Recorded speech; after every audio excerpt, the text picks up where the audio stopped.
Assalamualaikum warahmatullahi wabarakatuh. Di sini saya akan mempresentasikan artikel saya yang berjudul Optimalisasi Keuntungan Penjualan Roti Menggunakan Metode Simplex pada Aplikasi POMQM. Sebelumnya, izinkan saya memperkenalkan diri terlebih dahulu. Nama saya Muhammad Ilham Ferdiansyah dengan NPM 10060220001.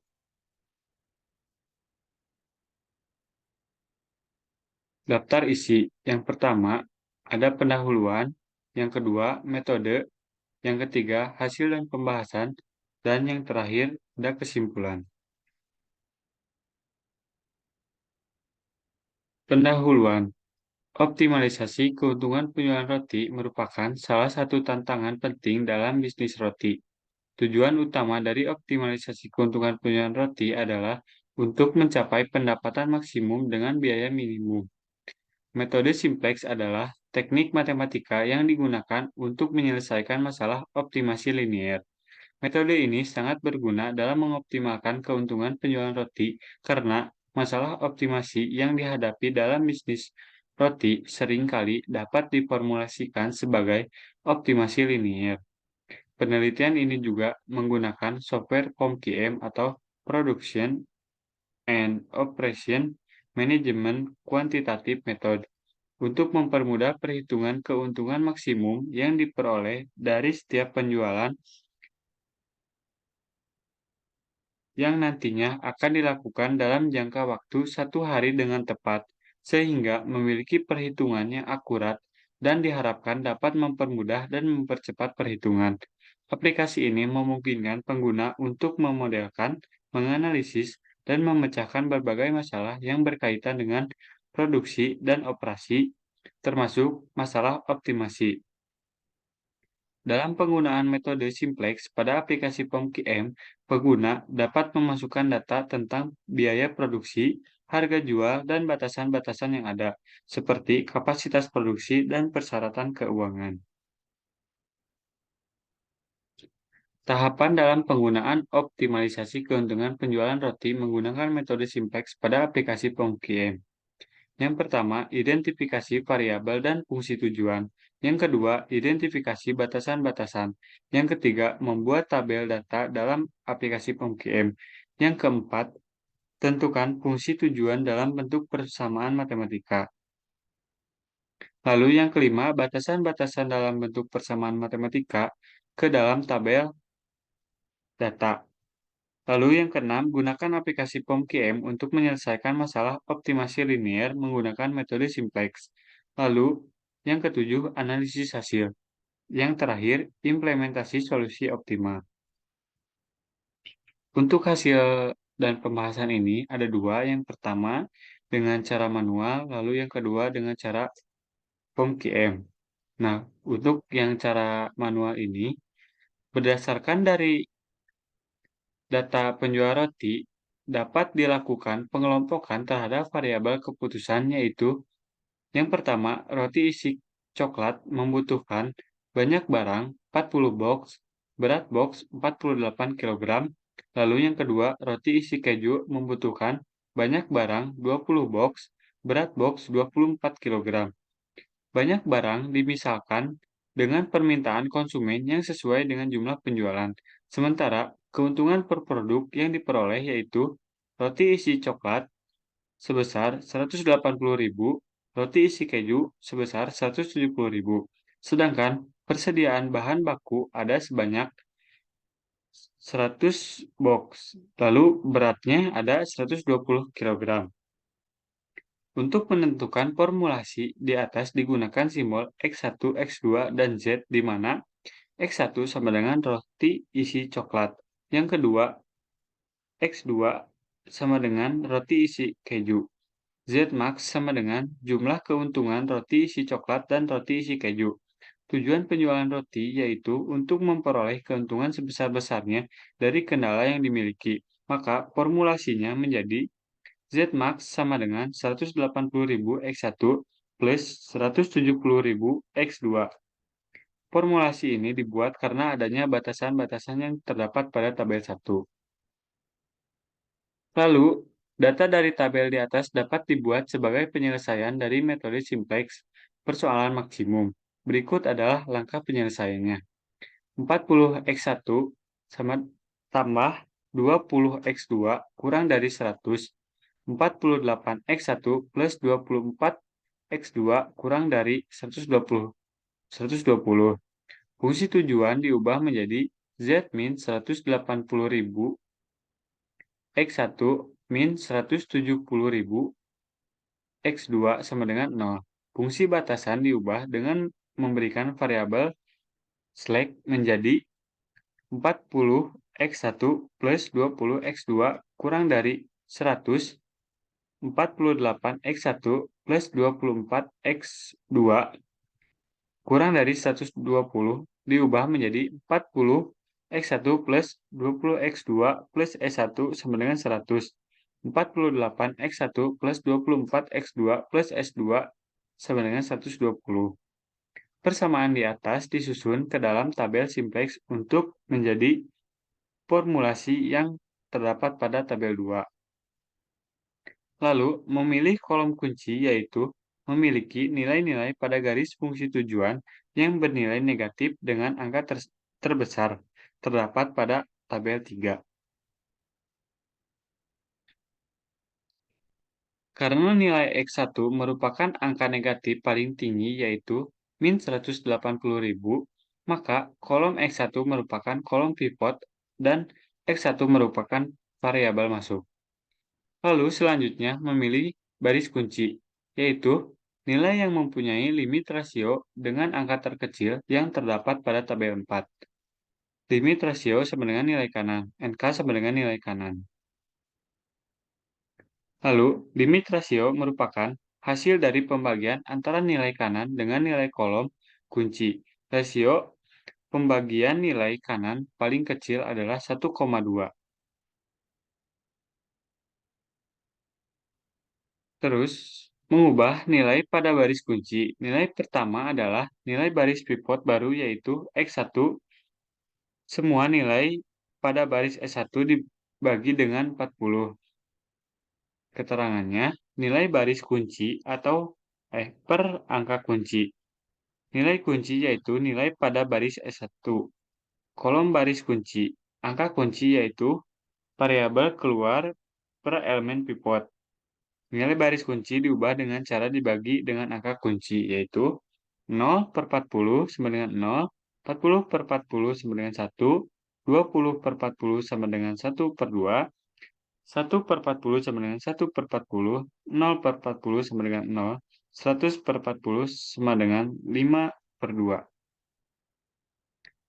Iterasi 1, yaitu hasil pembagian dimasukkan ke dalam baris baru yaitu X1 di mana baris S1 diubah menjadi baris X2, baris S1 yang terdapat pada tabel 5. Lalu, mengubah nilai-nilai selain pada baris kunci, baris baru sama dengan baris lama dikurangi koefisien per kolom kunci dikali nilai baris kunci. Keterangan A. Baris lama sama dengan baris Z dan baris S2. Lalu, koefisien per kolom kunci yaitu min 180.000 dan 48. Nilai baris kunci sama dengan pada baris kunci baru atau X1. Perhitungan nilai baris. Nah, hasil baris baru adalah min 180.000 dikurangi min 180.000 dikali 1 sama dengan 0. Min 170.000 dikurangi dalam kurung min 180.000 dikali 1 per 2 sama dengan min 80.000. Lalu 0 min dalam kurung min 180.000 dikali 1 per 40 sama dengan 4.500. Lalu 0 min di dalam kurung min 180.000 dikali 0 sama dengan 0. Lalu yang terakhir, 0 min dalam kurung min 180.000 dikali 5 per 2 sama dengan 450.000. Hmm. Hasil baris barunya adalah 48 min dalam kurung 48 dikali 1 sama dengan 0. 24 dikurangi dalam kurung 48 dikali setengah sama dengan 0. 20 0 dikurangi 48 dikali 1/40 sama dengan min 6/5. Lalu 1 min 48 dikali 0 sama dengan 1. Yang terakhir 120 min dalam kurung 48 dikali 5/2 sama dengan 0. Nah, kemudian melakukan perbaikan-perbaikan langkah 3 sampai 6 sehingga baris pada kolom Z tidak ada yang bernilai negatif. Memilih baris kunci yang dapat dilihat pada tabel 7. Lalu, memilih baris kunci yang dapat dilihat pada tabel 8. Mengubah nilai pada baris kunci.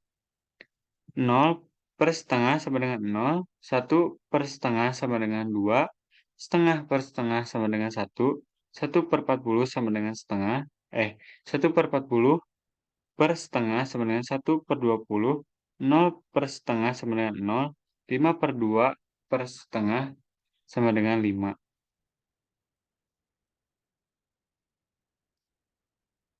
Iterasi 2, hasil pembagi dimasukkan pada baris yaitu X2 di mana baris X1 diubah menjadi baris X2 yang terdapat pada tabel 9.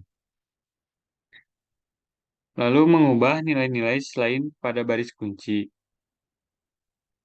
Nah, hasil baris barunya adalah 0 min dalam kurung min 180.000 dikali 2 sama dengan 160.000. Lalu min 180.000 dikurang dalam kurung min 180.000 dikali 1 sama dengan 0. Lalu 4.500 min dalam kurung min 180.000 dikali 1/20 sama dengan 8.500. Lalu 0 min dalam kurung min 180.000 dikali 1 sama dengan 0. Lalu yang terakhir 450.000 min dalam kurung min 180.000 dikali 5 sama dengan 850.000. Lalu hasil baris baru adalah 0 min dalam kurung 0 kali 2 sama dengan 0, 0 min dalam kurung 0 kali 1 sama dengan 0, min 6/5 dikurang dalam kurung 0 dikali 1/20 sama dengan min 6/5, 1 min 0 kali 0 sama dengan 1, 0 min dalam kurung 0 kali 5 sama dengan 0. Maka tabel iterasi ditunjukkan pada tabel di bawah ini. Perhitungan tabel iterasi kedua sudah optimal, maka perhitungan dihentikan. Setelah nilai pada fungsi tujuan Z semua bernilai positif. Dapat dilihat pada tabel 10. Berdasarkan tabel di atas, baris Z tidak ada lagi yang bernilai negatif, sehingga solusi diperoleh optimal. Maka keuntungan maksimum yang diperoleh penjualan roti dari perhitungan dengan menggunakan metode simplex adalah sebesar 850.000 per produksi setiap harinya. Nah, lalu ini cara yang kedua yaitu menggunakan POM-QM. Langkah-langkahnya yaitu yang pertama, eh, ketika sudah memasuki aplikasi POM-QM, maka selanjutnya pilih modul yang ada di bagian atas dan klik Linear Programming. Lalu yang kedua, kemudian memberi data yang akan diolah kepada file seperti judul, jumlah batasan, jumlah variabel, nama baris, dan nama kolom. Lalu, masukkan data produksi ke dalam kolom yang telah disediakan. Dan yang terakhir, setelah data sudah dimasukkan, kemudian pilih tombol Solve, lalu pilih menu Iteration, maka akan diperoleh solusi pemecahan persoalan linear programming dengan metode simplex.